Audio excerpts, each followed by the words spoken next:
ଚାକିରି ସମୟ ସରିଲା ଅବସର ନେଉଛି ବିଦ୍ୟାଳୟ ଛାତ୍ରଛାତ୍ରୀଙ୍କୁ ଛାଡ଼ି ଚାଲି ଯାଉଛି। ଶିକ୍ଷିକା ଭୂମିକାରେ ମୋର ଅଭିନୟ ସରିଛି। ଶିକ୍ଷକ ଜୀବନରେ ମୋର ଆଜି ଅନ୍ତ ଘଟିଛି। ଶିକ୍ଷକତା ନୁହଁ ବୃତ୍ତି ମୋର ଜୀବନ ବ୍ରତ। ବିଦ୍ୟା ମହାଧନ ଭିତରେ ଚାଲୁଥିଲି ମୁଁ ପଥ। କାଲିଠାରୁ ବିଦ୍ୟାଳୟକୁ ଆଉ ଆସିବି ନାହିଁ। ସରଳ ଚପଳ ଶିଶୁଙ୍କ ମୁହଁ ଦେଖିବି ନାହିଁ। ପ୍ରାର୍ଥନାର ସ୍ୱର ଶୁଭିବ ନାହିଁ ଆଉ ମୋ କାନେ। ପିଲାଙ୍କର ହସ ଖୁସି ମୁଁ ନ ଦେଖିବି ନୟନେ। ପ୍ରାର୍ଥନା ସଭାରେ ମୋହର ସ୍ଥାନ ପଡ଼ିବ ଫାଙ୍କା। ସଭିଏ ରହିବେ ଏଇଠି ମୁଁ ହିଁ ନଥିବି ଏକା। ମଧ୍ୟାହ୍ନ ଭୋଜନେ ରହିବି ନାହିଁ ପିଲାଙ୍କ ସାଥେ। ଶିକ୍ଷକ ମାନେ ଡାକିବେନି ଖାଇବା ପାଇଁ ମୋତେ।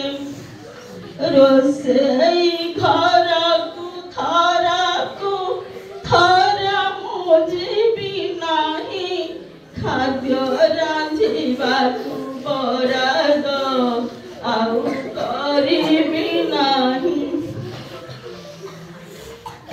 ସଭା ସମିତିରେ ଭାଷଣ ଦେବା ହେଲା ମୋ ଇତି। ଜାତୀୟ ଦିବସେ ନଥିବ ଆଉ ମୋ ଉପସ୍ଥିତି। ନାଚ ବେଳେ ପିଲାଙ୍କୁ କରିବିନି ମୁଁ ସାଜ। ପୂଜା ପର୍ବରେ ଆଙ୍କିବି ନାହିଁ ଝୋଟି ମୁରୁଜ। ପ୍ରଧାନ ଶିକ୍ଷକ ଦେବେନି ବିଦ୍ୟାଳୟ ଦାୟିତ୍ୱ। ସରକାରୀ ସେବା କାର୍ଯ୍ୟରୁ ମୁଁ ହିଁ ହେଲିନି ବୃଦ୍ଧ। ସହକର୍ମୀ ଭାଇମାନଙ୍କୁ କରୁଛି ନିବେଦନ। ପିଲାଙ୍କର ଶିକ୍ଷା ଦିଗରେ ଦେବେ ଅଧିକ ଧ୍ୟାନ। ପିଲାଙ୍କର ପିତାମାତାଙ୍କୁ କରୁଛି ଅନୁରୋଧ।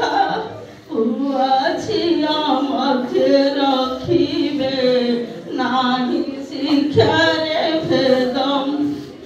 ପ୍ରିୟ ଛାତ୍ରଛାତ୍ରୀ ମାନଙ୍କୁ ଦେଉଛି ଉପଦେଶ। ବିଦ୍ୟା ମହାରତ୍ନ ରଜି ପୁଅ ଭଲ ମଣିଷ। ଶିକ୍ଷକତା ଗୁରୁ ଦାୟିତ୍ୱ କରିଥିଲି ବହନ। ସୁଚାରୁ ରୂପରେ ମୋ କାର୍ଯ୍ୟ କରିଛି।